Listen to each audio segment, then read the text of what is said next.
Salut tout le monde, c'est Antoine, on est dans mon bureau à l'Assemblée nationale et je vais faire un point sur la réforme des retraites parce que vous avez entendu tout et son contraire sur cette réforme des retraites et je voudrais faire un petit compte-rendu de ce qui s'est passé. On est une semaine après le débat, on a maintenant eu le temps que les choses retombent et je voulais vous donner mon point de vue sur cette réforme des retraites, ce que j'en ai retenu, ce que j'en ai vu et ce que ça présage pour la suite. Voilà ce dont on va parler dans cette vidéo et on commence sans plus attendre. Allez, c'est parti.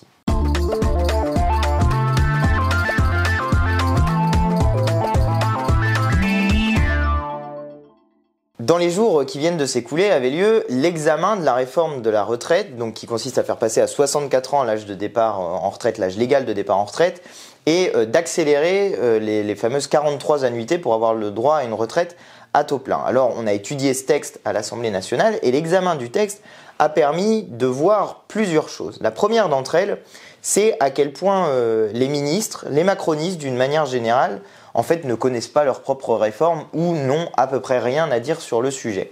L'un des sujets centraux sur lesquels on a réussi à les accrocher, c'était la question des 1200 €.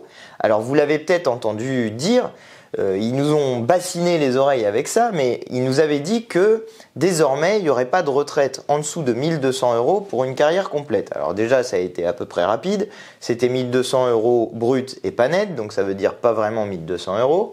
Et puis ensuite petit à petit, on a commencé à découvrir que ces fameux 1200 € ne concernaient pas tout le monde. Je l'ai dit, c'est pour les carrières complètes, c'est des cas assez rares en fait, des situations où il n'y a pas des carrières hachées.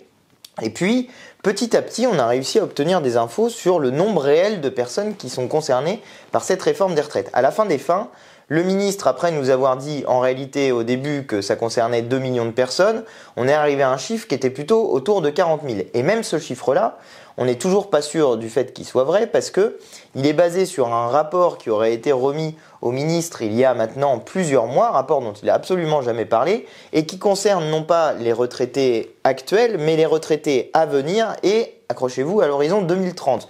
Donc vous voyez, c'est un espèce de flou, de pataquès incompréhensible et indébrouillable, mais sur cette question-là, sur la question des 1200 €, on a réussi à attraper les macronistes et à leur faire dire au moins des petites choses. C'est pas encore extrêmement clair, mais sur ce point-là, il y a clairement un loup. C'est flou, il y a un loup. On n'a pas de certitude sur cette histoire des 1200 €. Et ça, vous pouvez dire merci au travail des Insoumis parce que ce sont les Insoumis qui, à l'intérieur de l'Assemblée nationale, suite à une émission qui avait eu lieu sur France Inter et dans laquelle l'économiste Michael Zemmour avait parlé de cette question des 1200 €, et ben nous, on a décidé en hémicycle de poser la question au ministre. Figurez-vous qu'il nous a jamais répondu à nous. C'est quand même ça qui est pas mal. Il y a des députés qui interrogent le ministre sur une question bien précise. On lui dit, mais monsieur le ministre, quand même, cette histoire de 1200 €, qu'est-ce que c'est à la fin, qu'est-ce qu'il faut comprendre, etc. Le gars ne nous répond pas. Et le lendemain, il va chez Léa Salamé sur France Inter pour donner la réponse à la question qu'on posait. Et je vous l'ai dit, une réponse très approximative. Donc ça, c'était le premier point, les 1200 €. Le deuxième point, c'est qu'on a essayé d'obtenir des réponses sur d'autres sujets sans parvenir à en obtenir. Et ça, c'est quelque chose qui sans doute n'a pas transpiré dans la sphère médiatique, mais qui est important que vous reteniez. Dans ce débat, les députés, vos représentants, n'ont pas arrêté de questionner les ministres pour avoir des réponses. Et bien sûr, au moins 2 sujets, on n'a pas eu de réponse précise. Le premier, c'est la question des carrières longues, c'est-à-dire qu'il y a, en fonction de l'âge auquel vous avez commencé à travailler, vous allez devoir cotiser plus longtemps en fonction de certains âges, ce qui n'a pas de sens. Je vous dis en gros, si vous avez commencé à travailler à 16 ou à 18 ans, vous devez cotiser 44 ans. Et si jamais vous avez travaillé à 17 ou à 19, vous devez cotiser 43. C'est pas logique qu'on doive cotiser plus à 16 qu'à 17 et plus à 18 qu'à 19. Ça n'a pas de sens, ça n'est pas logique. On devrait avoir tous la même durée de cotisation si on prend réellement en charge les carrières longues. Sur ce point-là, pas de réponse non plus. Le deuxième sujet dont vous avez peut-être entendu parler, c'est cette question de l'article 7. Pour celles et ceux qui n'auraient pas suivi, le projet de loi qui nous était proposé, il est coupé en 2 morceaux. Il y a un morceau qui est la partie recettes, article 1 à 6, et il y a un deuxième morceau qui est la partie dépenses, article 7 à 20, et l'article 7 est celui qui contient le passage de la retraite de 62 à 64 ans. Et du coup, il y a eu une forme de débat qui a eu lieu dans la sphère médiatique notamment sur essayer d'arriver à l'article 7. C'est-à-dire dans le débat, comme le débat était en temps contraint, en réalité, on n'avait que 15 jours pour examiner le texte.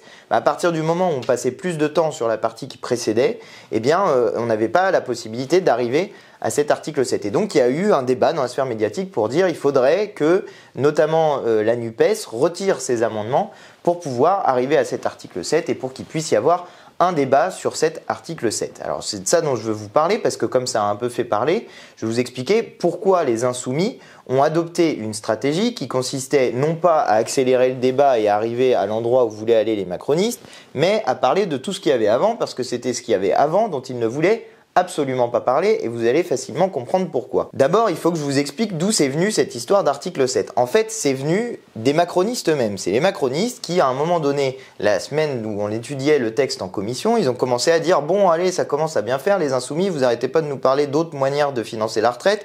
Nous, ça nous intéresse pas. Ce qu'on veut faire, c'est repousser la retraite. » Donc, ils ont commencé à faire ça.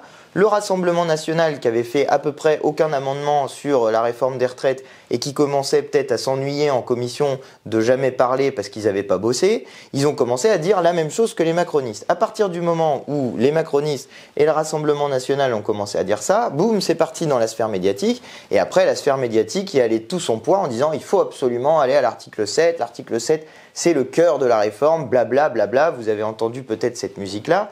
La réalité, c'est qu'on a parlé sans arrêt de tous les points de la réforme des retraites à peu près tous les articles parce que on a parlé de la pénibilité qui était dans la fin du texte, je crois que c'est article 9, la pénibilité. On a parlé évidemment du report de l'âge légal, c'est donc ce fameux article 7. On a parlé des 1200 €, si mes souvenirs sont bons, c'est dans l'article 10. Donc bref, on a parlé de la fin du texte en étant concentré dans la première partie du texte. Mais parce que c'est normal, quand vous débattez d'un texte, vous débattez du texte dans son ensemble et vous n'êtes pas forcément attaché à l'article très exactement où est censé avoir lieu le débat. Alors la raison pour laquelle les Insoumis on était sur une position qui était de ne pas aller tout de suite à cet article 7, c'est que juste avant, il y a donc la partie recette. Et la partie recette, ça nous intéressait vachement, figurez-vous. Parce que dans la partie qui était juste après l'article 2, eh bien, il y avait justement toutes nos propositions pour éviter d'avoir à faire une réforme des retraites. La réforme des retraites qu'ils veulent faire, ils disent qu'ils veulent la faire pour économiser 12 milliards d'euros. Et nous, notre logique, notre idée, c'était de dire, bah attendez, si vous voulez 12 milliards d'euros, nous on va vous les trouver. On va vous les trouver en allant ponctionner sur les super profits, on va vous les trouver en allant ponctionner sur les dividendes, on va vous les trouver en mettant à contribution les revenus du capital au même niveau que sont mis à contribution ceux du travail. Bref, si vous voulez 12 milliards d'euros, nous, vous inquiétez pas, on a largement de quoi les trouver. Et je dois dire que dans l'examen du texte à l'Assemblée nationale, il s'est passé un truc assez intéressant parce que c'est aussi dans cette partie-là de l'examen du texte qu'on a commencé à parler du nombre d'actions que possédaient les macronistes, d'actions du CAC 40, hein, j'entends, c'est-à-dire de gros dividendes qui leur sont versés par ces sociétés du CAC 40. Et on a eu un moment de tension assez forte sur ce sujet-là parce qu'on leur disait, mais écoutez, au bout d'un moment, on commence à se demander si vous défendez les intérêts du peuple français ou si vous défendez votre portefeuille d'actions, quoi. Et sur ce sujet-là, clairement, ils n'avaient pas envie de parler. Mais vous le comprenez assez facilement. On était en train de leur dire que leur réforme des retraites servait à rien et on était en train de leur dire qu'en plus, ils étaient en train de défendre leurs propres intérêts plutôt que de défendre les intérêts du peuple. Donc vous imaginez que les macronistes restaient longtemps sur cette partie-là du texte, ils avaient pas du tout envie. Alors par contre, ce que vous avez peut-être vu, c'est que pour ce qui concerne nos collègues de la NUPES, du PS, des Verts et du PCF, ils ont retiré leurs amendements précisément pour accélérer l'examen du texte et arriver à l'article 7. Alors vous allez me dire pourquoi ils ont fait ça. Bah, c'est une bonne question, moi personnellement je me le demande encore, mais eux ils sont entrés dans cette idée que ça serait intéressant d'aller à l'article 7 et que donc à cet endroit-là du texte on pourrait avoir le débat très important sur le report de l'âge légal. Je vais vous dire pourquoi à mon avis c'était une mauvaise idée. Pas seulement pour les raisons que j'ai évoquées, c'est-à-dire que c'était très intéressant d'être sur la partie qui précédait, mais c'est pas tout. Parce que il faut bien voir ce que ça aurait donné si jamais on était arrivé au vote de cet article 7 et qu'il avait été adopté par l'Assemblée nationale. Cet article 7, donc, il contient la mesure centrale du pouvoir macroniste. Imaginez si jamais on était arrivé à l'article 7 et que les macronistes et les républicains votaient cet article 7. On aurait eu droit à des articles du genre « L'Assemblée nationale a adopté le report de l'âge légal à 64 ans » ou « L'Assemblée nationale adopte la mesure phare de la réforme des retraites d'Emmanuel Macron » ou « L'Assemblée nationale fait passer la retraite à 64 ans ». Bref, vous auriez eu des articles qui, d'une certaine manière, donne une victoire à Emmanuel Macron sur le report de l'âge légal. Et c'est précisément la raison pour laquelle Emmanuel Macron voulait qu'on arrive à l'examen de cet article 7. Parce que lui veut donner une légitimité parlementaire à son texte qui n'a aucune légitimité démocratique. Il faut bien voir le moment politique dans lequel on est. Il y a un homme seul, Emmanuel Macron, qui décide de faire passer la retraite à 64 ans, alors que le peuple français tout entier est opposé à ce report de l'âge légal. Si vous regardez les sondages, on est à 70% de gens qui sont contre cette réforme des retraites, et ça monte même à 90% chez les actifs, c'est-à-dire 9 personnes sur 10 qui sont en âge de travailler, sont contre cette réforme des retraites. Il y a des manifestations massives et des grèves massives qui ont eu lieu sur plusieurs jours, donc il y a une forme de légitimité populaire dans l'opposition à cette réforme des retraites. Mais Macron, c'est quoi sa légitimité pour faire la réforme des retraites? Ok, il a été élu il y a moins d'un an, et dans son programme, il y avait le passage à la retraite à 65 ans. Mais lui-même, quand il a été élu, il a dit au deuxième tour qu'il savait très bien que c'était pas sur son programme, mais qu'en gros c'était une majorité d'opposition à Marine Le Pen. Donc lui-même, il sait qu'il n'a pas une légitimité totale à faire cette réforme des retraites. Donc qu'est-ce qu'il veut? Il veut un truc qui sorte de l'Assemblée nationale et qui dit bon bah l'Assemblée nationale a adopté une réforme des retraites, youpla boum, c'est bon, c'est validé, il y a une légitimité parlementaire à cette réforme des retraites. Voilà quel était son objectif. Et précisément la raison pour laquelle les macronistes voulaient à l'article 7, c'était qu'ils se disaient, bah, ça oppose une légitimité parlementaire à la légitimité populaire et l'action de rue. Vous voyez ce que je veux dire? Donc il est évident qu'il ne fallait pas donner ce point-là à Emmanuel Macron. Alors quel était l'argument de celles et ceux qui nous disent, bah, il faut aller à l'article 7? Ils disaient, si jamais, dans le pire des cas, c'est adopté, ce n'est pas l'ensemble de la loi qui est adopté, donc c'est pas grave, il n'y a pas de légitimité pour la loi. Moi j'ai un avis contraire et je pense que, je vous l'ai dit, ils auraient fait des articles sur le thème l'Assemblée nationale a adopté cet âge de départ en retraite. Mais il y avait aussi des gens qui se disaient, qui voulaient faire un pari en fait. Le pari était de se dire, bon bah sur un malentendu, si jamais on arrive à être assez nombreux dans l'Assemblée nationale et que les autres sont pas là, et bien potentiellement, alors on peut battre l'article 7 maintenant, et puis c'est réglé, problème réglé, Macron retire sa réforme des retraites. Déjà, c'est mal connaître Macron, parce que Macron ne retirera pas sa réforme des retraites sur la base de « il s'est fait battre à l'Assemblée nationale », vu que il s'est fait battre sur l'article 2 et qu'il remet au Sénat. Donc on a la démonstration que Emmanuel Macron, quand il y a un vote de l'Assemblée nationale sur un article et que l'Assemblée nationale n'est pas d'accord avec Macron, Macron remet le texte tel quel. Il va au Sénat et boum, il remet le texte pareil. Donc ça n'est pas vrai que si on l'avait battu à l'Assemblée nationale, il retirait son texte et puis c'est bon, c'est réglé, etc. Ça n'est pas vrai. C'est une vue de l'esprit de penser comme ça. Et je vous dirai quel est le moyen pour qu'il retire effectivement son texte à la fin. Donc premier point, ça n'est pas vrai. Deuxième point, ça se basait sur l'idée que chez les Républicains, ça tangue et qu'à l'intérieur des Républicains, il y en aurait 25 qui potentiellement ne voteraient pas la réforme de la retraite. Mais ça, c'est pareil, c'est une vue de l'esprit. Déjà, il faut voir d'où ça vient. C'est-à-dire, c'est des informations qui sont mises en circulation par le monde médiatique et des informations qui sont mises en circulation précisément pour mettre le bazar plutôt dans nos rangs à nous en se disant « Ah bah justement, il y a peut-être une chance qu'on batte la réforme des retraites à l'Assemblée », que dans les rangs des autres. C'est pour chez nous, c'est pour mettre le bazar chez nous, c'est une évidence. Donc, si on réfléchit suivant cette logique-là, il faut regarder un peu quels sont les rapports de force à l'Assemblée nationale. Est-ce qu'on a gagné des votes? Oui, on en a gagné un. Lequel? L'article 2. Pourquoi? Parce que les Républicains ont voté, dans l'ensemble, tous, ils ont voté contre cet article 2. Ils étaient avec nous pour voter contre cet article 2. Donc quand les Républicains votent contre un texte, là, ok, d'accord, ça ne passe pas. Mais à partir du moment où il y a une division chez les Républicains, eh bien, c'est l'inverse.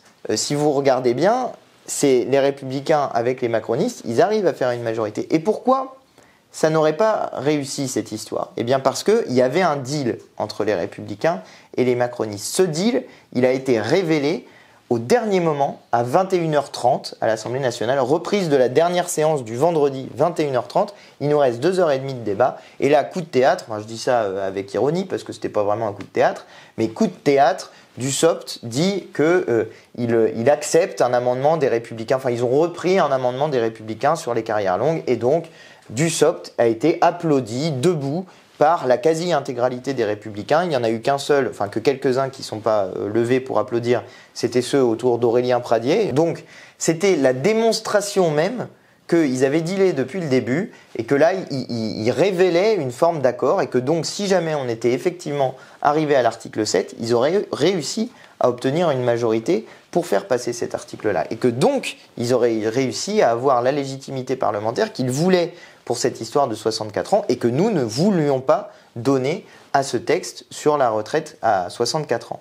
Donc c'est bien la raison pour laquelle, y compris vu qu'on a eu cette dernière séance à 21h30 dans laquelle on a vu se révéler cet accord, c'est la raison pour laquelle la stratégie des Insoumis au final était la bonne. Non, il ne fallait pas aller à cet article 7, non, il ne fallait pas donner la légitimité parlementaire à ce texte parce que nous aurions affaibli le mouvement social en faisant cela. Et nous, et c'est là que je veux en venir, nous pensons depuis le début qu'avec les outils de la Ve République, Emmanuel Macron peut de toute façon faire passer le texte qu'il veut. D'accord ? Parce que si même il y avait eu un vote en désaccord avec lui, qu'est-ce qu'il faisait ? 49-3, voilà. Ils l'ont déjà fait. Ils l'ont déjà fait plusieurs fois. Et nous, on a déposé des motions de censure pour essayer de faire tomber le gouvernement à chaque 49-3. On en a fait 10 des motions de censure sur le sujet. Et d'ailleurs, ceux qui nous font des réflexions sur le thème qu'on n'a pas voté celle du Rassemblement National, et j'en dirai un petit mot aussi, ils n'ont pas regardé ce qu'avait fait le Rassemblement National les fois d'avant, parce que le Rassemblement National n'a pas toujours voté les motions de censure des Insoumis. Mais bref, ce que je voulais vous dire, c'est que si Emmanuel Macron veut utiliser les outils de la Ve République pour faire passer son texte, il peut. Donc, quel est le seul moyen de faire en sorte qu'on ne passe pas ce texte à l'Assemblée nationale et qu'on ne passe pas du tout ? Eh bien, c'est de se battre dans la rue, dans la grève et de réussir à faire en sorte qu'Emmanuel Macron retire ce texte de lui-même. Comment obtenir ça ? Par l'action et par l'action de masse. On ne va pas se payer de mots. Il faut que maintenant tout le monde descende dans la rue et que tout le monde se mette en grève parce que sinon on n'y arrivera pas. Il faut que le 7 mars notamment commence un mouvement de grève, de blocage de l'intégralité du pays. Pourquoi ? Parce que si on arrive à atteindre les intérêts économiques du MEDEF, des grandes entreprises, des patrons du CAC 40, vous allez voir qu'ils vont eux-mêmes sortir leur téléphone et ils vont dire « Écoute Manu, d'habitude t'es fort, t'arrives à nous faire plein de cadeaux et on est content, merci beaucoup, on t'enverra du champagne, t'inquiète. Mais maintenant, cette réforme des retraites, ça commence à nous coûter un peu cher. Pour tes 12 milliards d'euros d'économie, là, nous on en est déjà à 30 milliards de pertes pour nos entreprises. Donc, s'il te plaît, arrête cette réforme des retraites. » Voilà ce qui va se passer si jamais on arrive à être très nombreux et très mobilisés dans l'action. Voilà la raison pour laquelle il ne faut pas sous-estimer l'importance de ces journées de mobilisation et en particulier l'importance du 7 mars, mais aussi des jours qui viennent après. Faut pas se mentir, les amis. Si on veut obtenir le retrait de cette réforme des retraites, il faut qu'on l'obtienne en mettant en place ce qu'on appelle un rapport de force. Il faut mettre en place un rapport de force avec le patronat, avec les grands capitalistes, avec les grandes entreprises de ce pays et il faut les frapper au portefeuille. Voilà. Il faut dire les choses clairement. Le but du jeu, c'est de leur faire perdre de l'argent et qu'au bout d'un moment, ils se disent « Bon, là, ça commence à coûter trop cher, donc on arrête avec cette réforme des retraites. » Vous inquiétez pas, ils ne passent leur temps à l'Assemblée nationale, les macronistes, que à faire des cadeaux fiscaux aux entreprises. Pas plus tard que l'hiver dernier, ils leur ont fait 8 milliards de cadeaux fiscaux en faisant passer ça par 49.3. Donc leur but dans la vie, c'est de faire des cadeaux aux entreprises. Si ça commence à coûter des sous aux entreprises et particulièrement grandes entreprises, mais vous inquiétez pas qu'ils vont revenir et reculer sur cette réforme des retraites. Voilà ce que je voulais vous dire et la raison pour laquelle je voulais vous appeler à vous mobiliser sur cette journée du 7 mars. Parce que ne vous dites pas que l'Assemblée nationale va régler le problème. Les outils qui sont à disposition des députés sont des outils qui sont assez puissants, mais qui sont impuissants dans la mesure où ils ne permettent pas de mettre en minorité le groupe du président de la République. Sur la motion de censure, par exemple, il faut 289 voix. Il ne faut pas juste la moitié de ceux qui sont là, il faut 289 voix. Donc, pour les avoir, il faut les Insoumis, l'ensemble de la NUPES, il faut le Rassemblement National, l'UOT et les Républicains. Il faut tout ça pour pouvoir qu'une motion de censure soit votée. C'est la raison pour laquelle, d'ailleurs, nous n'avons pas voté la motion de censure du Rassemblement National, parce qu'au bout d'un moment, ça commence à bien faire.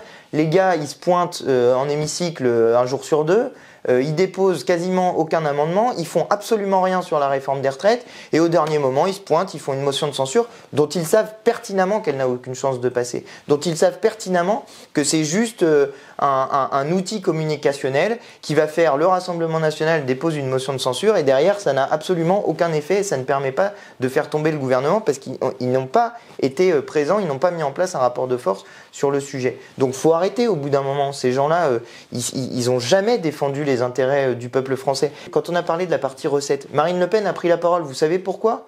Pour s'opposer au rétablissement de l'ISF. Vous imaginez ? Marine Le Pen, elle prend la parole pour dire que notre amendement, celui qu'on proposait pour rétablir l'ISF à la fois sur la fortune financière et sur la fortune immobilière, ça lui va pas parce que Marine Le Pen ne veut pas qu'on taxe la fortune immobilière. Tu m'étonnes, elle a un château. Donc évidemment, mais ces gens-là n'ont absolument rien fait pendant le débat de la réforme des retraites. Et à la fin, ils se pointent. Et qu'est-ce qu'ils font? Ils font le truc le pire possible. Ils disent « Ah ben on va faire une motion de censure et voilà, ce sera l'équivalent du vote sur l'article 7 ». C'est-à-dire que les gars, ils n'ont pas compris qu'Emmanuel Macron voulait justement une légitimité parlementaire à sa réforme des retraites. Et les gars, ils leur offrent une forme de légitimité parlementaire sur un plateau. Ils arrivent, ils disent « Bon, bah, si la motion de censure n'est pas votée, ça veut dire que la réforme des retraites, elle passe ». Ils sont débiles ou quoi? Ils n'ont pas compris ce que c'est qu'un rapport de force, ils ne savent pas. Et ça les intéresse absolument pas. Donc ces gens-là sont des ennemis du mouvement social. Ils ont fait tout ce qu'ils ont pu à chaque fois pour, un, laisser Macron complètement tranquille, et deux, lui donner une clé de sortie, une porte de sortie. C'était, quelqu'un a dit, c'est pas une motion de censure, c'est une motion de clôture. Bah c'est clair, c'était vraiment la motion de clôture pour essayer de filer des billes à Emmanuel Macron sur ce texte-là. Donc au bout d'un moment, moi j'en ai ras-le-bol de voir à quel point ces gens sont inutiles pour le mouvement social, inutiles pour la lutte, inutiles pour faire face à Macron, et au dernier moment se pointent en faisant, allez vas-y, on est vaguement dans l'opposition, quoi. Donc voilà la raison aussi pour laquelle, et c'est ça que je voulais vous dire, pourquoi nous n'avons pas voté la motion de censure. Parce que pour battre Emmanuel Macron, pour empêcher ce texte de passer, ce qu'il faut faire, c'est l'empêcher de passer par une action de masse dans la rue. Par une action qui fasse que le gouvernement, j'ai pas peur d'utiliser les mots, que le gouvernement commence à pétocher, commence à se dire, oula, ça va commencer à coûter un peu cher à l'économie de notre pays. Commence à se dire que si la France est bloquée, si la France est à l'arrêt, parce que c'est ça l'appel qui est lancé le 7 mars, mettre la France à l'arrêt, eh bien que ça commence à être un petit peu compliqué de faire passer cette réforme des retraites. Franchement, c'est le seul moyen. Si on arrive à faire ça, mais vous inquiétez pas, ils finiront par reculer. Voilà la raison pour laquelle, moi je vous appelle vraiment, mais faites tout ce que vous pouvez, quoi. Enfin, si vous pouvez pas faire grève, je sais pas, essayez de participer sur votre pause de midi à une manif. Si c'est pas possible, le soir, rendez-vous sur un rond-point pour aller soutenir celles et ceux qui auront essayé de bloquer un rond-point. Si vous ne pouvez pas le mardi, faites des trucs avant, faites des trucs le samedi 4 ou le dimanche 5, ou faites des trucs le week-end d'après, le samedi 11 ou le dimanche 12. Bref, engagez-vous dans l'action, engagez-vous aux côtés de celles et ceux qui luttent, même si vous n'avez pas la possibilité de faire grève, parce qu'il y a toujours des moyens de faire autrement. Vous pouvez, faire des opérations de péage gratuit sur les autoroutes, vous allez voir, ça frappe les intérêts du capital. Hein. Les autoroutes, c'est vraiment des machines à cash pour les actionnaires, donc allez-y. Vous pouvez bloquer la circulation sur des ronds-points dans des zones commerciales ou faire des opérations escargots sur les autoroutes. Franchement, tous les moyens sont bons. Voilà ce que je voulais vous dire, en tout cas, sur ces débats à l'Assemblée nationale. Il y a juste un dernier point sur lequel je veux revenir, c'est que vous avez peut-être vu dans le monde médiatique à quel point les insoumis en général, et Jean-Luc Mélenchon en particulier, s'en sont pris plein la tronche. Alors Jean-Luc, le pauvre, il a eu droit quand même à 4 ou 5 unes sur sa tête, genre Mélenchon est isolé, Mélenchon le problème de la NUPES, les bourgeois mélenchonistes, on a tout eu, le Figaro, le Point, Libération, je sais plus quoi encore, il y en avait un dernier, enfin bon bref, toutes les unes de presse, quasi le même jour d'ailleurs, et ça vous montre bien à quel point on a réussi à mettre un gros grain de sable dans la machine bien huilée du système. Parce que là, ils savent plus quoi faire. D'un seul coup, Mélenchon, c'est l'ennemi public numéro 1. On dirait qu'il était député à l'Assemblée nationale, on dirait que c'était lui le président du groupe, on dirait qu'il était candidat à l'élection présidentielle, qu'en même temps, il est chef de l'intersyndicale. Enfin, Mélenchon, c'est l'homme à abattre pour le pouvoir d'une manière générale. On s'est pris vraiment plein de coups. C'est sans doute en partie dû à la manière dont se sont déroulés les débats à l'Assemblée. Vous avez peut-être vu, il y a eu 2 épisodes un peu, on va dire, tendus. Le premier, c'était Thomas Porte, qui est un de nos députés, qui s'est fait virer de l'Assemblée nationale par un vote du bureau de l'Assemblée nationale pendant 15 séances. Et 15 séances, ça ne veut pas dire 15 jours, ça veut dire que là, il peut revenir à la mi-mars à peu près. Okay. Pourquoi il a été viré ? Parce qu'il a participé à une action syndicale de syndicalistes de l'inspection du travail, où ils avaient fabriqué des ballons avec la tête d'Olivier Dussopt, c'était collé sur des ballons, quoi. C'était une action syndicale, comme vous faites parfois des chamboule-tout avec la tête des puissants, genre de Macron, d'Elisabeth Borne, de qui vous voulez. Eux, ils avaient fait l'inverse, ils avaient mis ça sur le ballon. Et Thomas a posé avec le ballon, et ils l'ont accusé d'avoir lancé un appel au meurtre. Vous imaginez quand même ? C'est ça le niveau quand on caricature le pouvoir politique maintenant, c'est limite un appel au meurtre. Donc ils ont fait ça, et ils ont fait toute une polémique sur le sujet. Un jour, ils ont quitté l'Assemblée nationale, mais parce qu'ils étaient minoritaires sur un texte, donc c'est pour ça qu'ils ont quitté, ils ont pris un prétexte en gros. Et le lendemain, alors vas-y, ça recommence, non, nous ne pouvons pas siéger dans ces conditions, il faut que Thomas Porte quitte l'Assemblée, etc. Et puis à la fin des fins, ils lui ont mis la même sanction que pour De Fournas, le raciste. C'est-à-dire quelqu'un qui utilise sa liberté d'expression pour critiquer un ministre, il a la même peine donnée par l'Assemblée nationale qu'un gars qui a tenu des propos racistes contre notre député Carlos Martins Bilongo. Donc ça, franchement, bravo les macronistes. J'espère que vous dormez bien la nuit après avoir fait ça. Avoir mis sur le même plan un gars qui fait de la caricature et un gars qui est raciste. Bravo, félicitations. Bonjour le barrage au Rassemblement National, vous êtes des grands champions les amis. Excellent. Donc ça, c'était le premier truc. Et le deuxième truc, c'est Aurélien Saint-Houl. À un moment donné, il prend la parole et il parle des morts au travail. Et il dit que les chiffres du gouvernement sont faux et que le nombre de morts au travail augmente. Et donc il pointe la responsabilité du ministre du Travail, Olivier Dussopt, et il lui dit, à la fin, il lui dit, vous êtes non seulement un imposteur et un assassin. Et alors là, hurlement dans l'Assemblée nationale, à quoi il a dit assassin, catastrophe, etc. Et ce que disait Aurélien, c'était qu'il était en train de démontrer le fait que le ministère du Travail, et donc le ministre du Travail personnellement, avait une responsabilité politique dans le fait que, oui, s'il y a une augmentation des morts au travail, alors que ce gouvernement a supprimé les CHSCT qui étaient précisément chargés de veiller au fait qu'il y ait moins d'accidents du travail, et ben, s'il y a une augmentation du travail et qu'il y a une mesure qui permettait d'éviter les accidents du travail et que cette mesure a été supprimée par le gouvernement, oui, le gouvernement a sa part de responsabilité dans le fait qu'il y ait une augmentation des morts au travail. Ça va, on a le droit de le dire ça ou c'est interdit? On a le droit encore d'être un opposant dans ce pays ou c'est interdit? Donc Aurélien a dit quelque chose qui sur le fond est totalement juste. Ça les a choqués, ok d'accord, ils n'aiment pas entendre des mots un peu qui claquent. Mais n'empêche que sur le fond, moi je lui donne raison parce que au bout d'un moment, il faut qu'ils entendent leur cas de vérité aussi. Et ben pour ces raisons-là, pour ce qu'a dit Aurélien et pour ce qu'a dit Thomas, voilà, les insoumis c'était les gens infréquentables, on n'a pas le droit, etc. Bilan à la fin, vous savez ce qu'il a fait Olivier Dussopt? Il est carrément allé jusqu'à dire que dans ce débat, Marine Le Pen avait été plus républicaine que les Insoumis. Vous imaginez la déchéance morale et intellectuelle de ces gens qui sont en train de valider le fait que des fascistes puissent gouverner le pays. Ils sont là, ça leur pose pas de problème, Marine Le Pen, elle est mieux que les Insoumis. Voilà ce que ces gens disent à la fin. Voilà ce qu'ils sont en train de faire. Mais pourquoi? Parce qu'ils ont bien vu que Le Pen c'était une opposition en carton. Vous croyez quoi? Vous croyez qu'ils diraient ça si jamais Le Pen c'était une opposante? Non, bien sûr que non. Ils préfèrent choisir Le Pen comme opposante. Ah bah elle est pratique. Quand tu arrives face à elle au deuxième tour, t'es élu, donc t'es tranquille. C'est facile. Et puis par ailleurs, si jamais d'aventure elle arrive au pouvoir, c'est pas grave, vu qu'elle est contre le rétablissement de l'ISF par exemple. Il n'y a pas trop à se soucier pour les intérêts du capital si jamais c'est Le Pen, n'est-ce pas? Donc voilà le bilan qu'on peut tirer, et voilà aussi les raisons pour lesquelles c'est sur les insoumis en particulier qui sont aussi agressifs.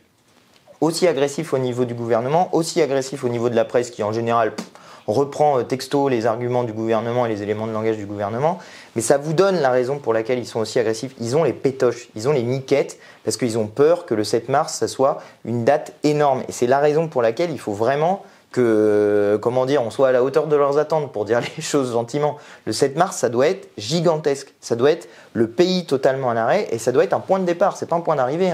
C'est pas le 7 mars, on bloque le pays, puis après c'est bon, c'est fini. Vous avez peut-être vu que dans plusieurs secteurs, ils appellent à la grève reconductible et générale, en gros. Dans les raffineries, faites le plein. Faites le plein maintenant, parce que trouver de l'essence dans quelques temps, ça va pas être si facile. D'ailleurs, si vous faites le plein maintenant, ça aide la lutte, parce que ça provoque un effet d'augmentation, disons, des pleins, et donc ça augmente l'effet genre il n'y a plus d'essence. Donc vous inquiétez pas, faites le plein maintenant, vous allez aider la lutte sur les raffineries. Donc les raffineries, le transport maritime, le transport ferroviaire, et je ne sais plus quel autre secteur, l'énergie. Donc là vous avez 4 secteurs où en général quand ça se met en mouvement, le pays il est déjà bien arrêté. Et si vous pouvez aider dans votre secteur à vous, allez-y, champ libre, c'est le moment de se faire entendre. Et c'est la dernière chose que je veux vous dire. Il faut mettre en place un état d'esprit qui est celui, on va dire, d'une insurrection citoyenne. Je dis citoyenne parce que je veux dire par là qu'il faut qu'on soit dans le cadre de la loi. Mais il faut qu'on soit dans un état d'esprit insurrectionnel, c'est-à-dire où on refuse l'ordre établi qu'on veut nous imposer. Là, on veut nous imposer une réforme des retraites à 64 ans, nous ne sommes pas d'accord, donc le peuple doit entrer en état d'insurrection. Mais je dis citoyenne parce que nous avons des moyens légaux pour nous faire entendre. la grève en est un. La grève est un moyen légal de se faire entendre et un moyen fichtrement efficace. Le fait de faire une manifestation, de bloquer la circulation en déposant ça en préfecture, etc., tout ça, c'est des moyens légaux et s'ils sont suivis et s'il y a des masses de gens qui participent à ça, eh bien, vous inquiétez pas, ça met en place un rapport de force très fort avec le gouvernement en général et avec Emmanuel Macron en particulier. Donc il faut qu'on soit dans cet état d'esprit-là. Il faut qu'on soit dans l'état d'esprit où nous refusons cet ordre établi et où nous utilisons tous les moyens à notre disposition pour faire en sorte que ce soit la victoire du peuple contre la victoire d'un gouvernement oligarchique qui n'en a absolument rien à faire des intérêts du peuple et qui d'ailleurs, la plupart du temps, ressemble davantage à un conseil d'administration du CAC 40 qu'à un gouvernement de la 6e puissance économique du monde. Voilà ce que je voulais vous dire. Désolé, c'était une vidéo un peu longue, mais je pense que c'était important de pouvoir faire un point un peu général sur le sujet. J'espère que ça vous a plu. Si c'est le cas, je vous invite à vous abonner à ma chaîne en n'oubliant pas de cliquer sur la petite cloche pour recevoir des notifications. Je vous invite aussi à mettre des petits pouces bleus puis à me dire dans les commentaires ce que vous avez pensé de cette séquence parce que je suis preneur de vos avis en réalité. Comme on entend plein de choses dans les médias et que quand on croise certaines personnes dans les couloirs, on dirait que les insoumis c'est oh là là, au secours, on va nous manger dans un coin, etc. Je veux bien vos avis sur ce que vous avez pensé de la séquence, ce que vous avez pensé aussi à l'issue de ces explications et voilà, ça me fera très plaisir de lire tout ça et en attendant je vous dis à très bientôt pour de nouvelles vidéos. Allez, salut!